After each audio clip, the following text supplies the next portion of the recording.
that Peter Mandelson was so close to such a predator as Jeffrey Epstein is, of course, appalling. Zack has done a fantastic job, but we shouldn't kid ourselves how much work there is to do. The soft left basically doesn't exist. Welcome back to my channel, it's Hugo Harvey, and you're about to watch my interview with James Schneider, the head of communications for Progressive International, the co-founder of Momentum, the faction that got Corbyn elected to the Labour leadership, and then the head of communications under Jeremy Corbyn.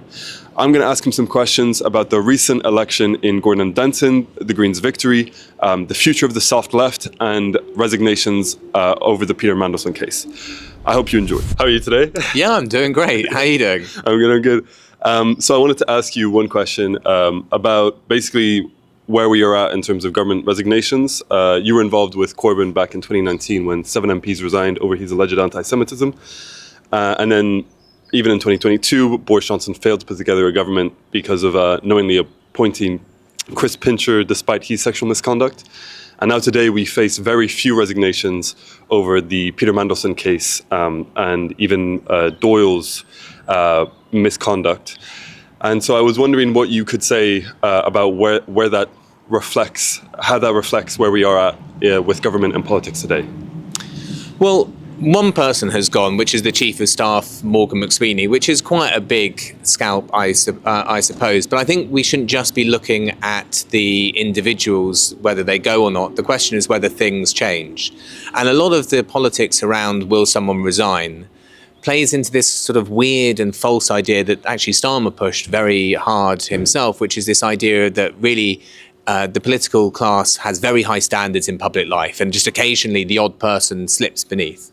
When actually what we have from our political media state class is in many ways a system for corporate control, where the interests of people who have an enormous amount of wealth and power, whether they are individuals or corporations, get to dictate government policy, and if not dictate, heavily influence government policy far more than us. For me, of course, the fact that Peter Mandelson was so close to such a predator as Jeffrey Epstein is, of course, appalling.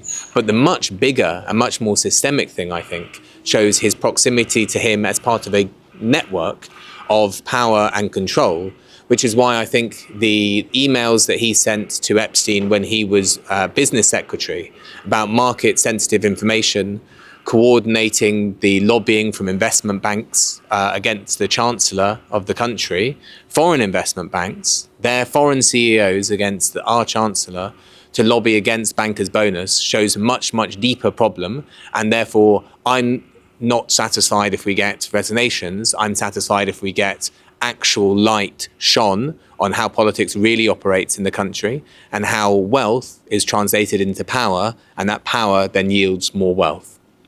So on that topic of corporate control, about 4 months ago, or maybe even longer, you were on a talk with Zack Polanski when he was still deputy leader and before your party was founded, which you then took part in. And you were saying that for a successful anti-systemic social majority to be founded, you would need an asset-poor working class, downwardly mobile graduates, and racialized people. And to have grassroots campaigning and to mobilize that whole class beyond elections. Now, Polanski has since become leader. Your party has since come into being. But with the recent election, Gorton and Denton, where you had a working class area with a lot of racialized people come out for a plumber with a grassroots campaign, you used to not see the Greens as that electoral vehicle to achieve that. Do you see them as that electoral vehicle now? I think Zack has done a fantastic job as leader of the Greens so far, and the result last night was absolutely fantastic. And I think, of course, we don't yet have the demographic data for how people voted, but it looks like that is the coalition that was brought together to vote for Hannah the plumber, the Green candidate, and it's wonderful to see. There's the next step that I'd love to see the Green Party take, which is I thought that it's possible to do that electorally. The question is not just can you win elections, it's do you have the force to do battle with what I was saying in the previous answer, the fact that the state is set up in such a way and our politics is set up in such a way to systematically benefit big corporations, banks, fossil fuel companies, and the super rich, and not the overwhelming majority of people. And in my view, it's not enough to elect good people to Parliament into office on a good programme. You need to have the social force to push that through. What do I mean by social force? I mean people organised in trade unions, in tenants' unions, in community groups and so on, that forms the real democratic base which can turn elections into office into real democratic power.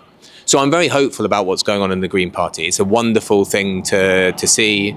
Zack is doing a fantastic job. The election victory is tremendous, but we shouldn't kid ourselves how much work there is to do. Let's see what's happened in the last 50 years, not just in Britain, but in the global north and also in the global south, this twin process of counter-revolution, which has smashed social democracy in the global north by smashing organised working class power, particularly in the trade unions, and in the global south to smashing and overthrowing the idea of sovereign development and national sovereignty.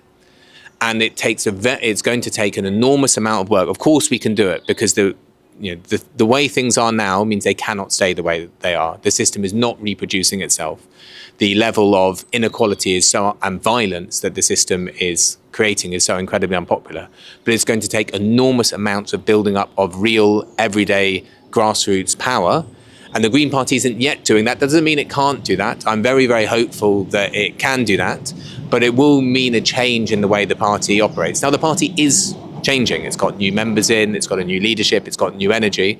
So I'm hopeful about the situation, but I think we should always be open-eyed about how challenging it is to go from office to power. There are a number of examples in history in the global north where someone won on a good prospectus, take Mitterrand in France, and then did not have the sufficient power to be able to actually stick to that prospectus and then was beaten back in a different direction. We need to make sure that that doesn't happen here. And so, since we're so far away with the grassroots campaigning, but Keir Starmer's tenure looks like it might be ending, do you think there's any way for a shift in office or in government to make a difference? So you were involved in co-founding Momentum, which was the Labour faction that got Corbyn to power. And obviously that's always been sort of, the binary has always been Corbynite or Blairite.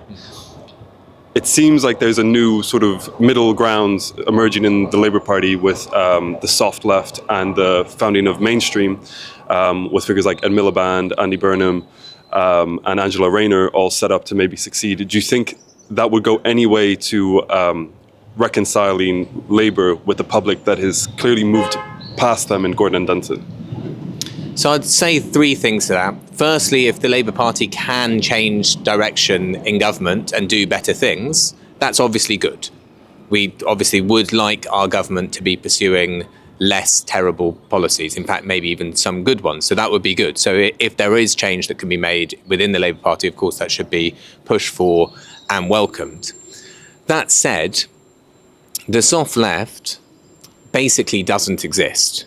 The soft left is either people who, when push comes to shove, end up on the right but feel a bit squeamish about it, or who think that they're really on the left, but then, again, when push comes to shove, they don't really want to go to the extent that is required to push something forward. I mean, let's take the Labour Party's political programme. The 2017 manifesto or the 2019 manifesto, they're mild social democratic documents. But in order to get the mild social democratic document, which could actually have some impact on people's lives were we to win, it needed to be run by a socialist who was who had enough actual will and force and wasn't going to compromise with particularly corporate interests and corporate lobbyists to water down our positions.